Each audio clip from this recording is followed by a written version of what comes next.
I had an encounter back in 2011, September 8th. And it's one I'll never forget. What happened? I was doing security at a Windmill Farm, newly being built Windmill Farm. And I had, the first night, I had a scream down in Quebec Hollow. And it was a real high-pitched scream, and then it just wouldn't come straight down. And I had no idea of what that was. So I was on my guard. But then the next night, nothing happened. Then the third night, I was sitting in my car, and I happened to look up. It's like 3:30 in the morning, and there's a telephone pole in front of me with a halogen street light and a piece of plywood, 8-foot piece of plywood with all the electrical meters, because the office trailers were right along Skyline Drive, which there were 6 of them, so all the meters were on there. And it was lit up fairly decent for just being a halogen street light, but I happened to look up after looking at my phone, and I caught something in the air, and I didn't know what it was, and then I saw it come, I looked through the windshield, and I heard boom on the roof of my car. I jumped out with my weapon out and flashlight, and I said, "If you hit my car again, you're going to have a problem with me." Dead silence. Just dead silence. Nothing. And so, I mean, days went by, weeks went by. I had a whole bunch of different stuff happen to me. Whoops behind me, tree knocks behind me, tree knocks across the road, like they were communicating, which I had no idea what it was at that time. Right. So therefore, I was on my guard. I mean, I had no inkling of what it was. So this just went on. So I had to stay there 2 weeks by myself. And then I hired, another guard for evening shift with me. And then I hired 3 other people to do or 4 other people to do weekends. So that night, before that, Don called me on the radio. His name is Don Ross. And he called me on the radio. It was like 2 o'clock in the morning. And he was like stuttering. Doug, can you get here? I was like, Don, are you okay? Yeah, but get here. I was all the way on Kirby Road, which by air miles is only probably like 4 or 5 miles, but it's like 10 miles away on the highway. So I had to fly over there. So I get over there and I pull in, and he's like white as a ghost. I'm like, Don, are you okay? And he's like, yeah, okay. You came from over that way. I said, yeah, you saw me coming. Oh, come here. So we get out, and in between the first and second office trailer, there's porta-johns. And then between the 5th and 6th office trailer, there's porta-johns, but there's no light. There's no light back there. Plus there's gravel, in between all the trailers. Mm-hmm. He said he was sitting in there. He heard nothing. He heard absolutely nothing. And then all of a sudden, his porta-john was tilted halfway over and then front and back. And so we walked over there. I had my flashlight out, and he's like, can you grab the top of that porta-john? I said, yeah, I can touch the corner right here, Don, along the side. I said, that's about it. And he said, just this happened to me. He said, I don't know what it was. So we were talking back and forth, conversing, and he said, just, put your foot in my hand. And Don's like 6'3". He's a big guy. So he raised me up, and there was like a dew that night. It was in July, August. And it like misted that evening. Well, I looked up there, and it's on my old phone, but, there was a handprint. And it just slid backwards just a little bit. And this thing just put its hand on top of the porta-john, I guess compressed it down and pulled it over and flung it back. Wow. He thought it was me. He thought it was me screwing around with him. And I said, it was not me.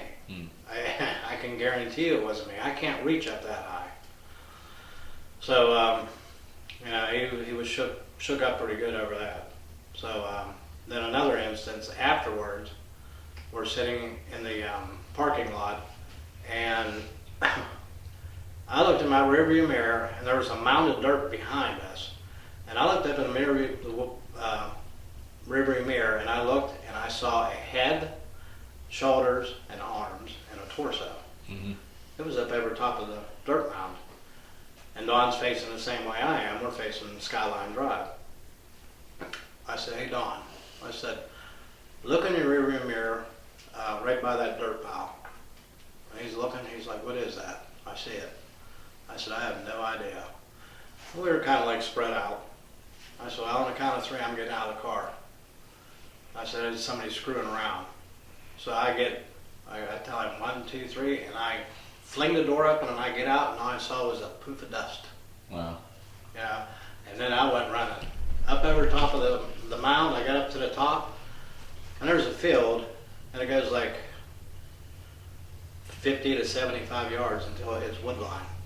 So absolutely nothing. Nothing. So it's just strange occurrences, you know. Yeah. But then September 8th, 2011, 3:30 in the morning, I'm sitting in my car and I'm looking at my phone, and I'm sitting in the same spot, telephone pole, halogen light, electrical box, and the plywood. And I happen to look up, and I look down at the corner on the bottom of the pole. There's a black round object, and I'm looking, and I'm like, what the heck is that? And I'm looking, and I was like, animal. I stared at it probably about a minute. So then I look back down at my phone, I look back up, and it's gone. I'm like, okay, animal. When I look back down on my phone, 10 seconds later, I look back up, and there's this big black blob underneath this light. And I looked, and I'm like, what the hell is that? And I look, and I'm looking, and then all of a sudden, it stood up. And it was right by the telephone pole. When it stood up, it stood up. And there's a peg that the linemen use if they want to go up in a basket and climb all the way up. Okay. That peg is approximately 8 feet off the ground. Its head was probably about a foot higher. Wow. And it stood up, and I looked, and I'm like, oh my Lord. And I looked, and I'm like, I am not looking at what I'm looking at. And it looked right at me through this is like 25 yards away, it looked right at me through my car window. It looked at me, and then took a step to the left, stopped, and looked back at me. And this thing, cone-shaped head, just immense. I mean, kind of like that? It was wider than this. Wow. At least, it was wider than this. It was just huge. I mean, its thighs were, I mean, I'm not exaggerating. Its thighs were like this wide. Yeah. It was just an immense creature. And just jet black in color, like my Labrador. She has short black, shiny hair. Same exact thing. Its arms, its hands were down below its knees. And it was just immense. I'm sitting in my car watching this thing after it took a step and looked at me again. And it took 4 steps. And in between where it was to the office trailer is probably about 22 to 24 feet. 4 steps. Wow. Me like a moron, I get out of my car, being a constable, get out of my car, got my weapon, got my flashlight. I go running up behind it, and I caught like a shadow of it. I could still see it with my light. And I yelled at it, I went, hey, like that, and it just walked away. If that thing would have turned around, I don't know if I'd have been sitting there. It's just the adrenaline, to see something like that, and then it walks away. So, but I'll never forget it. I will never forget it as long as I live, and that's why I made the group up about 9 years ago. Bigfoot group, Southwestern PA.